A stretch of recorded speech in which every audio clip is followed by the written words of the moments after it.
when a drunk band member grabbed the microphone and publicly humiliated Elvis in front of 24,000 screaming fans. Security rushed the stage, ready to throw him out. But what happened next left the entire arena in stunned silence. Instead of the explosive confrontation everyone expected, Elvis did something so unexpected and deeply human that it transformed not just that night, but how the world saw the king of rock and roll forever. But what could possibly make a man at the height of his fame choose compassion over his own pride in his most vulnerable moment?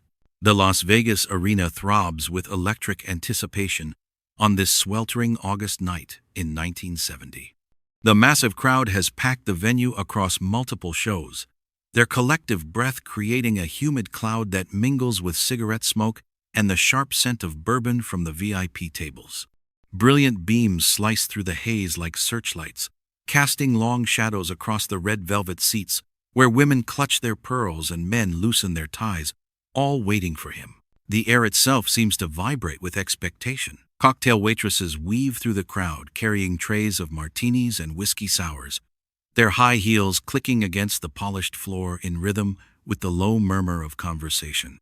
At the circular tables closest to the stage, high rollers from Los Angeles and New York lean back in their chairs, designer suits wrinkled from the heat, gold watches catching the ambient light as they gesture with expensive cigars. Behind them, row upon row of ordinary fans, secretaries from Phoenix, factory workers from Detroit, housewives from small towns across America, all united in their devotion to the man they've traveled hundreds of miles to see. Elvis emerges from the wings in his white jumpsuit, sequins glittering like captured stars. The crowd erupts into a roar that seems to shake the very foundations of the building, a sound so powerful it registers as much in the chest as in the ears. Women leap to their feet, some already crying before he's sung a single note. Men whistle and applaud with the enthusiasm usually reserved for championship boxing matches. He grabs the microphone with that familiar swagger, flashes that crooked smile that has melted hearts for over a decade, and launches into "That's All Right." His voice soars over the screaming audience, rich and powerful, every note a reminder of why they call him the king. The opening number builds to its familiar crescendo, but an undercurrent of tension flows tonight. The rhythm guitar wavers, missing chord changes that should be muscle memory after thousands of performances. Elvis's eyes dart to his left where his friend sways slightly, squinting at his fretboard like he's trying to read sheet music in a dark room. The man's shirt is already damp with sweat despite the air conditioning, and there's something loose about his movements, something unsteady that makes the other band members exchange worried glances behind their practiced composure. The bassist compensates, hitting his notes harder to cover the gaps, his fingers dancing across the strings with practiced precision. The drummer keeps the beat steady, professional, but his jaw is set tight with concern, his eyes flicking between Elvis and the guitarist with growing unease. The piano player maintains his rhythm, but his usual flourishes are replaced by simple, supportive chords designed to fill the sonic gaps left by his struggling colleague. They've all seen this before, the slow descent, the gradual unraveling of a man they once considered family. Elvis continues performing, his showmanship never faltering, spinning and gesturing with the same magnetic energy that first electrified audiences in Memphis clubs. But those who know him well can see the tension creeping into his shoulders, the way his smile becomes more forced between songs, the slight hesitation before he counts off each new number. Behind the glittering spectacle and thunderous applause, Elvis Presley carries burdens that would crush most men. His marriage to Priscilla hangs by a thread, stretched thin by years of touring, prescription pills, and the suffocating demands of fame that leave no room for the simple intimacy of husband and wife. Their conversations have become stilted exchanges between strangers, punctuated by long silences, and the unspoken knowledge that love alone isn't enough to bridge the chasm that celebrity has carved between them. The pills have become his closest companions now, little white promises of energy for the stage, colorful capsules of sleep for the endless nights in hotel rooms, tablets that smooth the jagged edges of anxiety that tear at him whenever he's alone with his thoughts. His doctor assures him they're necessary, just medication, to help him cope with the pressures of his position. But Elvis sees the way his hands shake in the morning, feels the fog that settles over his mind between the chemical highs and lows. Colonel Parker hovers in the background like a vulture in a suit, counting receipts and booking shows with no regard for the human cost. Every performance must top the last. Every tour must be bigger, more spectacular, more profitable. The machine of Elvis Presley Incorporated grinds forward relentlessly, consuming everything in its path, including the man at its center.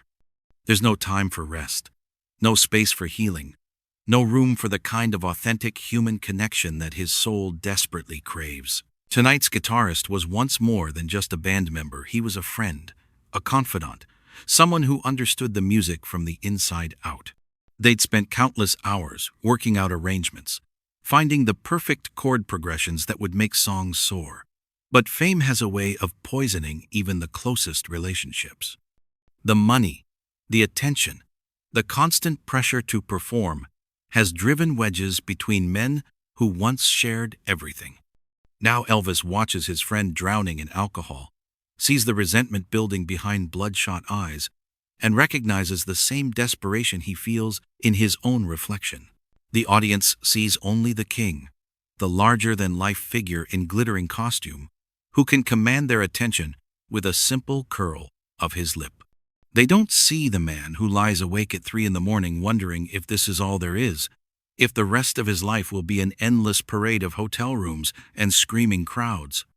They don't know about the profound loneliness that settles over him, like a heavy blanket when the last encore is finished, and he's left alone with his thoughts and his pills and the crushing weight of their expectations. As he moves through his set list, Elvis can feel his guitarist's animosity growing like a storm gathering strength. The missed notes aren't accidents anymore, they're acts of rebellion, small sabotages that speak to a deeper rage. The other band members sense it too, their composed facades masking the tension that crackles between them like electricity before lightning strikes. Something is building toward a breaking point, and everyone on that stage knows that when it comes, it will shatter more than just the perfect illusion of another flawless Elvis Presley performance. As Elvis launches into what should be his most tender ballad, the weight of all these unspoken tensions finally reaches its breaking point. The opening notes of Love Me Tender flow from Elvis's lips like honey, his voice carrying the gentle vulnerability that first made him famous. The song has always been a moment of intimacy in his shows, a chance to connect with the audience on a deeper level, to show them the tender heart beneath the leather and rhinestones. Tonight, the packed arena leans forward in their seats, caught up in the spell he's weaving with nothing but his voice and the soft accompaniment of his band. But the guitar that should be providing delicate, finger-picked harmonies suddenly goes silent. Elvis continues singing, years of experience carrying him forward, even as confusion flickers across his face. The bass and drums maintain their gentle rhythm, but there's a gaping hole where the guitar should be, like a missing instrument in an orchestra. The audience hasn't noticed yet, still mesmerized by Elvis's performance, but the other musicians feel the absence immediately. Then the guitarist's voice cuts through the venue like a blade through silk, amplified by his microphone and distorted with alcohol and rage. "You think you're so goddamn special, don't you?" The words echo off the mirrored walls, bouncing back at them from every angle. The music stops completely now, drums falling silent, bass notes dying away, leaving only the guitarist's voice and the collective intake of breath from every soul in that venue. Elvis freezes mid-verse, his mouth still open on the word tender, his eyes wide with disbelief. This isn't supposed to happen. Nothing like this has ever happened. In 15 years of performing, through countless shows and infinite crowds, the music has always been sacred ground, the one place where professionalism reigns supreme, no matter what personal demons might be lurking backstage. You've forgotten where you came from, the guitarist continues, swaying as he speaks, his words slurring but his anger crystal clear. You've forgotten about the people who made you, who believed in you when you were just some kid from Tupelo with a cheap guitar and a dream. Now look at you, pills and more pills, treating us like hired help instead of the friends who've stood by you through everything. The auditorium has become a tomb. The entire crowd sits in stunned silence, their minds struggling to process what they're witnessing. Some lean forward in their seats, straining to hear every word. Others sit back, overwhelmed by the raw intimacy of this public breakdown. Security guards move toward the stage from the wings, their hands reaching for radio units, ready to restore order and protect the show. But Elvis raises his hand, a small gesture that somehow carries enough authority to stop 6 large men in their tracks. His face has gone pale beneath the stage makeup, his chest rising and falling with shallow breaths. The guitarist continues his drunken tirade, years of accumulated resentment pouring out in a torrent of accusations and hurt feelings. But Elvis isn't listening to the words anymore. He's seeing something else entirely, the reflection of his own pain in his friend's bloodshot eyes, the mirror image of his own desperate need for connection, for authenticity, for someone to see past the sequin costume to the frightened man underneath. The moment stretches like a guitar string pulled too tight, ready to snap. Everyone in that massive space holds their breath, waiting to see how the king will respond to this unprecedented challenge to his authority, this public humiliation in front of his most devoted subject. Elvis sets his microphone down with deliberate care, the small metallic sound echoing through the absolute silence of the auditorium. His movements are slow, thoughtful, as if he's walking underwater or through a dream. The rhinestones on his jumpsuit catch the harsh glare of performance, sending scattered reflections dancing across the faces of thousands of witnesses who have never seen anything like this before, and somehow understand they're witnessing something that will stay with them for the rest of their comfort. Lives. He walks across the stage toward his guitarist, each step measured and purposeful. His friend, because that's what he still is, despite everything, stands swaying with his guitar hanging loose around his neck, his face a mask of pain and alcohol and years of unspoken grievances. The other band members watch in frozen fascination, their instruments silent in their hands, professional musicians who have become accidental witnesses to something far more profound than any performance they've ever given. When Elvis reaches him, he doesn't speak immediately. Instead, he does something that no one in that venue expects. He opens his arms and pulls his guitarist into an embrace. Not the casual, backslapping hug of show business colleagues, but the desperate, clinging embrace of 2 drowning men who have found each other in the darkness. The guitarist's resistance melts away like ice in the desert sun, and suddenly he's sobbing into Elvis's shoulder, his guitar pressing awkwardly between them, his whole body shaking with the force of emotions too long suppressed. "I know you're hurting," Elvis says, his voice barely above a whisper, but somehow carrying to every corner of that massive space. The acoustics of the venue seem to bend around his words, amplifying not just the sound but the raw honesty behind it. "And so am I." There's no pretense in his voice now, no carefully modulated performance tone, just the simple truth of one human being speaking to another across the chasm of their shared pain. He helps his friend off the stage, supporting his weight as they disappear into the wings together, leaving behind the glittering spectacle for something infinitely more valuable, the quiet sanctuary of genuine human connection. The arena remains silent, the massive audience processing what they've just witnessed, many of them wiping tears from their eyes, without fully understanding why.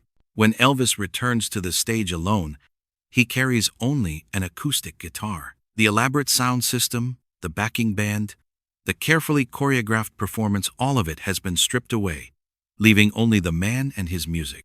He sits on the edge of the stage, his legs dangling like a child's, and begins to play "He Touched Me" with trembling fingers. His voice cracks on the first verse, vulnerable and raw, in a way that no studio recording could ever capture. This isn't the polished performance of a professional entertainer. This is the sound of a human soul laid bare, singing not for applause or adulation, but for the simple need to express something true in a world that has forgotten the difference between image and reality. The audience doesn't applaud when he finishes. They don't scream or cheer or reach for him with grasping hands. Instead, they sit in reverent silence, understanding that they have been given something precious, a glimpse of the man behind the legend, the beating heart beneath the rhinestones, the profound humanity that no amount of fame or fortune can diminish. In choosing compassion over pride, vulnerability over image, Elvis has shown them not just who he really is, but who they might be capable of becoming themselves.